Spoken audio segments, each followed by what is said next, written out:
And now it's time for our first arts and culture segment of the week with Lee Tae-ho, who joins us today with all of the latest from the entertainment world. Good afternoon, Tae-ho. Good afternoon. Well, good to have you. I believe you have some stories about some amazing award ceremonies, which is practically their amazing, huge concerts in their own way, right? Exactly correct, Daniel. Now, there were two very big award shows over the weekend, and some of the biggest stars from here in Korea and the world were in attendance. Let's take a look. The Blue Dragon Film Awards is one of the most prestigious award ceremonies in Korea, honoring only the best films of the past year.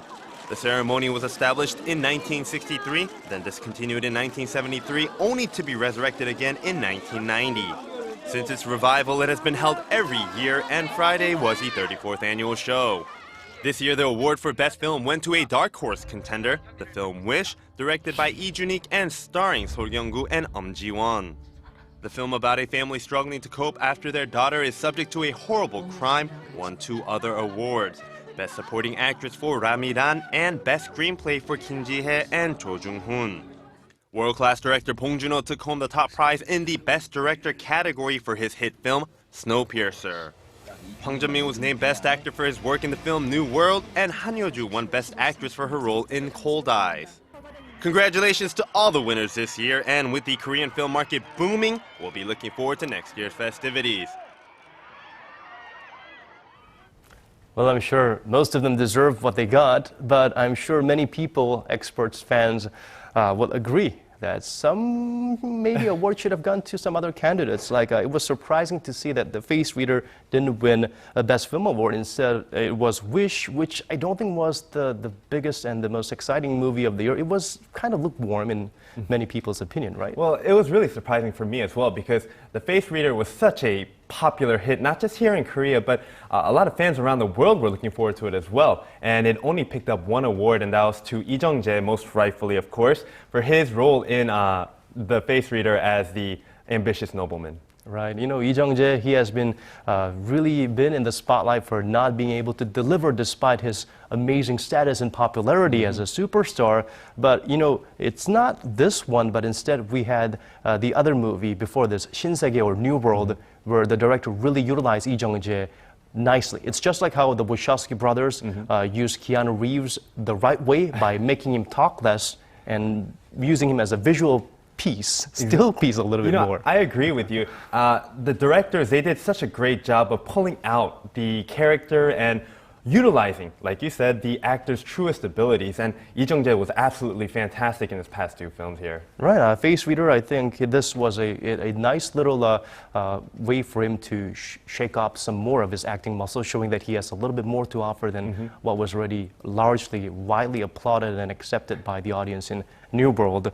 I did not think he would be able to pull it off as a villain, because he's such a, when he smiles, it just, you don't feel menaced. You just don't feel violated or worrisome when you see that face, even with all the scars. Well, it was kind of a turnaround role for Lee Jung-jae in The Face Reader, because a lot of his roles, he's a nice guy or the hero, but here he plays the villain, and he actually did a very good job of portraying that evil, dark side of this whole, the whole role. That's right. Some of my friends who are film critics, they said some of them aren't familiar with his previous works. So when it was their first time seeing him playing this role, they were convinced and they felt it was the right person for a role. Anyway, moving on to the next story. We are getting too caught up with all the movie stories here. Next, I believe we have some music-related events, right? Exactly. The much highly anticipated 2013 Mnet Asian Music Awards took place on Friday evening as well. And let's go ahead and find out who was there, who were the big winners. All eyes were on the 2013 Mnet Asian Music Awards on Friday night, which took place in Hong Kong for the second consecutive year. The show was broadcast in 13 countries, including the US, Japan, and Australia. Awards are given out in 6 main categories and numerous subcategories, including the prestigious Grand Prize. The super popular boy band EXO took home the Album of the Year award for XOXO.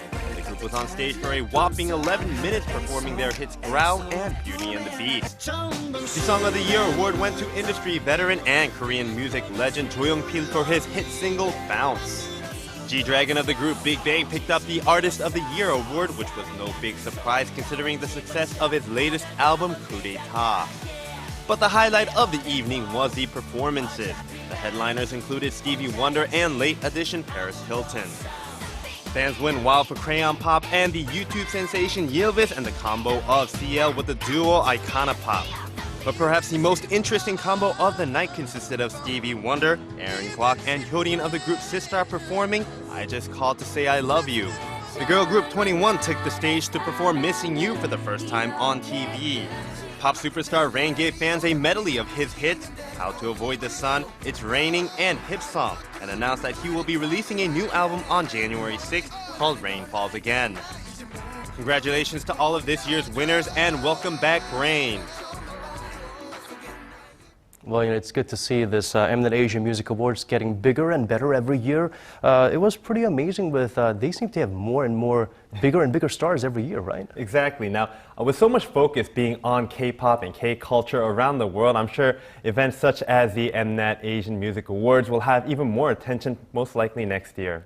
And it's becoming more international, and it was good to see them bringing in stars from outside of Korea as well and focusing on that, and also paying homage to some of the senior stars like Cho Young-pil. Exactly. Well, I'll be definitely looking forward to more stories from you, Taeho.